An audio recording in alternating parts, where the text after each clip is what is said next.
Hey, what's going on, guys? It's Cavion, and this is vlog episode number 11. I'm recording this one right after episode 10 because, like I said, I was supposed to record the video or episode 10's video yesterday, but I didn't. So, I'm recording it today and recording this one, and I'll post them both one right after the other today, which is Wednesday. Yeah. So, as I said in the last video, I was at the end of the last video. I was going to talk about some mindset changes when it comes to being an artist and the importance of that. So first things first, as an artist in this day and age, it is important for you to have a goal in mind. You know, a mindset of music, but also business. You know, when it comes to the way that the music industry has been over the past, let's say, 50 years, things have changed dramatically. So, back in the 60s, rock and roll was all the rage, right? Jimi Hendrix came on the scene mid 60s. From the mid to late 60s, the biggest artist and the biggest band that Jimi Hendrix experienced. I believe he was the highest paid musician for that genre at the time. I think I don't remember. He certainly blew, everybody's minds with his playing and with his aesthetics and the way he was, all like that. 70s came in. The 70s was uh, I want to say Cyndi Lauper, but I feel like that's not right. Um, well, okay, maybe. See, 70s music, it's not like, okay, well, wait, no, maybe Motown? No, not Motown. Yeah, all right, 70s music, I'm not really that well versed on, so I can't really say, but I know that things were changing from organic instruments into more electronic stuff by the late 70s, early 80s. The 80s definitely defines like disco, if I'm not mistaken. And then, 90s with grunge and R&B and soul. The 80s also had, what's it called? Uh, like funk music. There we go. Funk music was in the 80s, definitely. 2000s was, pop and R&B as well. Punk, right? Definitely the punk era in the 2000s was kind of on its way out, but still had some good stuff like Blink 182, Good Charlotte, stuff like that. Um, yeah, sorry, going down memory lane. But the reason I said all of that was to say music has changed. Um, Michael Jackson made the first music video, Thriller, right? And that's like a 15-minute long uh, short movie, basically. But now, music videos aren't longer than maybe 5 minutes. Um, Lyric videos, sometimes lyric videos are more popular than music videos, things like that. There's been a change in the music. So, by definition, there's been change in the music business, you don't have CDs anymore, right? As the main uh, medium, as a main medium to get people to listen to your music. It just gets streamed on your phone. Gets streamed on your phone, like that. So yeah, it's important for us as artists to have a mindset of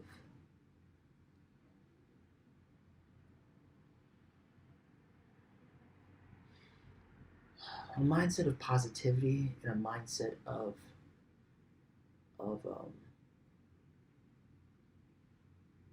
progress. You know, progress is something very important to me. It's kind of the central thing when it comes to my life. I don't like to stay stagnant.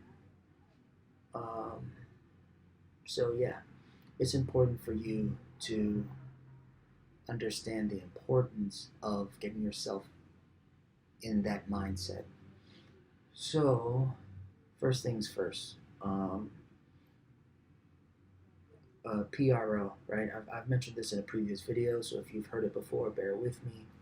But a PRO is a publishing rights organization. That's what PRO stands for. If you're an artist, right, doesn't matter what genre you are. You could be country, you can be pop, you could be rap or trap music. As we've seen Little Nas X, he combined all three: country, pop, and trap. Boom. Old Town Road. But there's no there's no real discussion about the business side of that. All we know is like it's a famous song, and at one point, Billy Ray Cyrus heard it and said, "I want to be on this song." In which Billy Ray Cyrus has an awesome verse in that song. I do love it, not gonna lie. But the importance of the business side is what artists nowadays need to understand in order to make sense of the industry. So when you're making sense of the industry, right, you want to know that these labels, right, these major labels and stuff like that, I'm sure they have the artist's best interest at heart, totally. Um, but it's hard to believe, I'm sure, but they actually don't. They see you as they see a product. It's just about making money off of you. And back in the day, it took a lot of work. You know, you had people who were called A&Rs, right? And A&Rs would come into venues and start looking for talent. Hold on, sorry. Once again, my beautiful, background noise trying to interrupt me. But anyway, um, it's important to understand that, right? A&Rs would go into a venue, look for talent, look for artists who know what they're doing, who sound good, who who are marketable. These artists have to be marketable to be able to be put in front of, people's eyes, put in the magazines, put on TV as far as a commercial or something like that, put on radio, and be able to get the people's attention, right? And then it takes the executives to, make certain marketing decisions, for the marketing team or whatever the case is.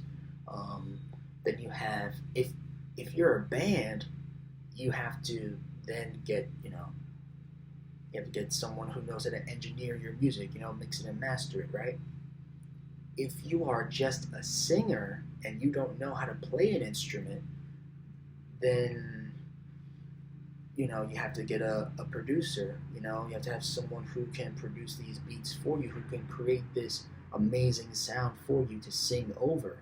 you know then if you are a singer who doesn't really write their own music like that, might have a beautiful voice, right? You might have an amazing voice, but you're just not the strongest songwriter, which is fine.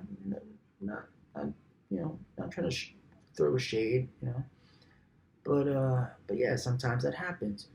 Then you have someone who has to be a songwriter. That's all fine. I'm not saying that that's a bad thing. I'm explaining to you these different roles that get played for an artist's success, for like the person who gets put in the forefront of a song. For example, Justin Bieber's song "Baby," right? The one, like one of his, I think the first one, like "Baby, baby, baby," oh, like that was 8 different people who wrote on that song. I don't understand why it was 8 people. I wasn't in the room with them when they were writing, so it doesn't make sense to me. But 8 people to write that song. But then you have someone from the '80s like David Bowie or someone like that, or or even further back in the '60s, Hendrix. These men wrote their own songs completely, you know. Or I know in the past 5, 10 years, the artist named Beck, he was, from what I understand, he wrote, sang, did all the instruments on his entire album like he was the only person. So for the most part, that's him making a lot of money from that. We'll get to that in a second. But someone like Beyonce, who had an album come out that same year, she had multiple people on it. I know. Jay Z, obviously, her husband, was on a couple of songs writing.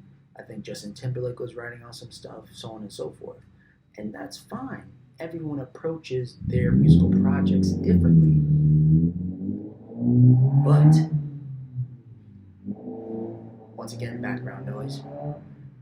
But the importance of it is to understand the business side of that, right? So if let's go back to the A&Rs and executives and all like that. Let's say you are an artist, right? An amazing, talented singer who has some pretty good, songwriting skills. You know how to write the songs pretty well.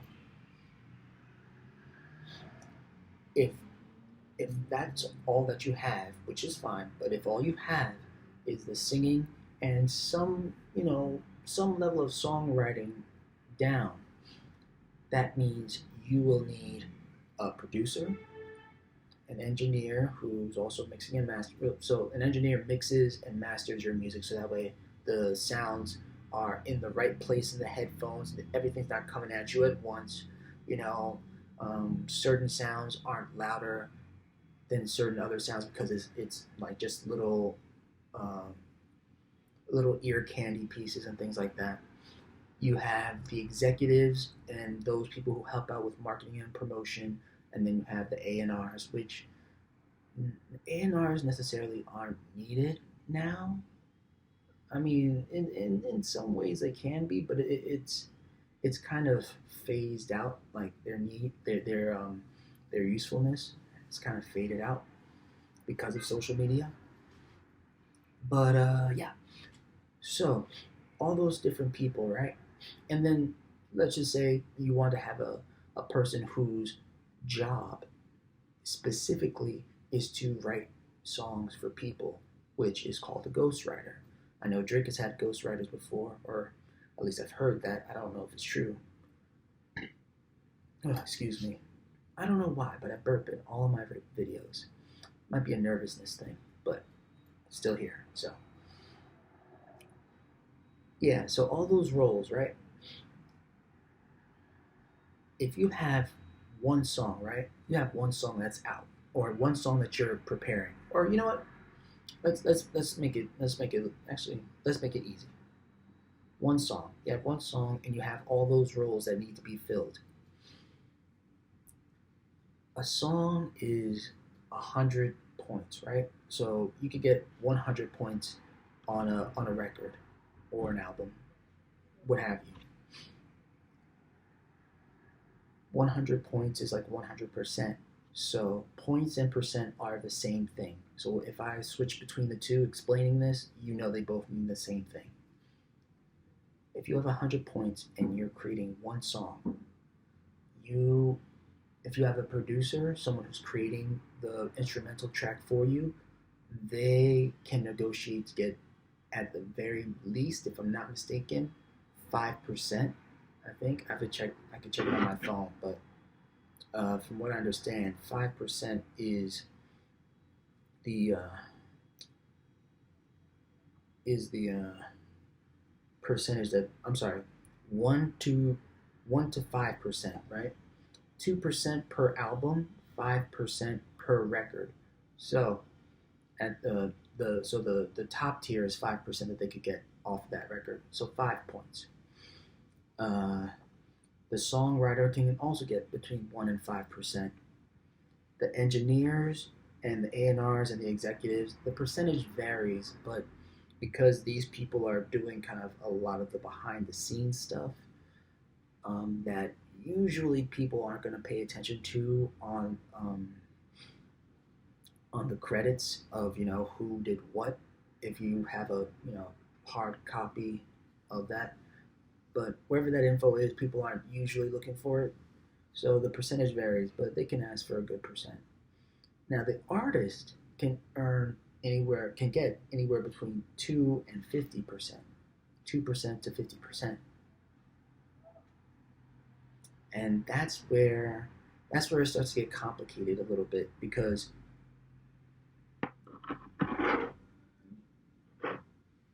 it's not heard of for an artist to get 50% off of their record when it comes to being in the music industry, as far as like a label contract or something like that. And that's why you need to, as an artist, I don't care what genre you are, I don't care what you identify as far as your orientation, it doesn't matter. You could be black, white, purple, or green. Doesn't matter. It's important for you to learn these things so that way you don't get screwed over in the long run when it comes to your music, your product, right? Because that one song can potentially be your entire income for the rest of your life. And if you don't believe me, look at Mariah Carey. Mariah Carey has All I Want for Christmas. There's a level of uncertainty when it comes to someone's sanity level if her song isn't being played during the holidays. You don't even have to celebrate Christmas, but if you don't hear her song at some point, then something's wrong. Because that's just the song that everybody knows. Everybody and their mama knows that song, you know? You could be Buddhist, but you still know, oh, that's the Mariah Carey song, All I Want for Christmas Is You. Like, that alone pays for a decent lifestyle forever. Now imagine if you have a song like that, right? That it might be a holiday song, or it might just be a classic song that will never stop being played no matter when it is, Doesn't matter what decade it is, what century it is. Now imagine if that song, all you got was 2%. If all you got was 2% off of that record that you made, that you created mostly yourself, or that you had the concept of mostly yourself, or whatever the case is, if that's not being able to sustain you as far as like a decent lifestyle, then that's something that you need to look into. Like I said, as artists, it's very important for you to understand the music business. So I know I got very, very off track, but if you're an artist and you did everything yourself, like I do, you produced the music yourself, you either mixed it yourself or paid someone to mix it, and you made sure in this agreement that you go into with this mixing or mastering agency or company or whatever, you write down, this is totally mine, like there's no percentage being given to you, just a rate of whatever it is per hour for your services. Make sure you look that stuff up. Make sure you go through these contracts that say, okay, if you're mixing and mastering for me, I'm not having you mix and master in exchange for a certain amount of percentage or points. on my record or on my album, make sure you do those things. So everything's yours, 100% yours, right? As an artist, you can only make 50% of gross royalties. The other 50% is put in a pool of money, a pool, like a pot of money that is just free floating out there with all the other artists who haven't claimed the other 50%. And the only way you can claim the other 50% is if you sign up to a PRO, which is, again, publishing. Wait, I forgot what it's called. I forgot the acronym now. Performing Rights Organization. There you go. I had a brain fart. But yeah, if you don't sign up to a PRO, you're only making 50% of your royalties. You might keep 100% of the points from your one song, but you're getting paid half of what you could be paid. And I don't know about you, but that's not gonna fly with me. That just does not fly with me. You want to know how much it is to sign up to a PRO? About 50 to 100 bucks. So for you artists out there, if you are someone who likes material things, you like your footwear, or you like a certain brand of clothing that you like to wear because you want to flaunt, that's up to you. I'm not here to judge you. Whatever floats your boat, right? But if you don't have your PRO, if you don't sign up or haven't signed up to your PRO, then you're missing out on money. And that means if that's not taken care of, and you go about the rest of your music creating, and you find a good marketing agency that's legitimate, that does your ads for you and does it properly, and you have the potential to get all these fans who start streaming your music, and for some reason somehow you just skyrocket and like get 100,000 streams in a day because of their marketing strategy or whatever, you're missing out on half your income. No one likes to miss out on half their income. I don't care who you are. No one wants to get half of what they possibly could. So yeah, that's very important, and that's just talking about one thing and all these extenuous examples that I've given. But I don't even know if extenuous is a word or the right word. It's just the one that came to my mind. But yeah, it's very important for you to understand these things. I know I'm being very vague and all over the place with it, but it's just something that needs to be understood, that needs to be grasped. It's a concept that needs to be grasped. So yeah, I might do one more video just to get more into practical or more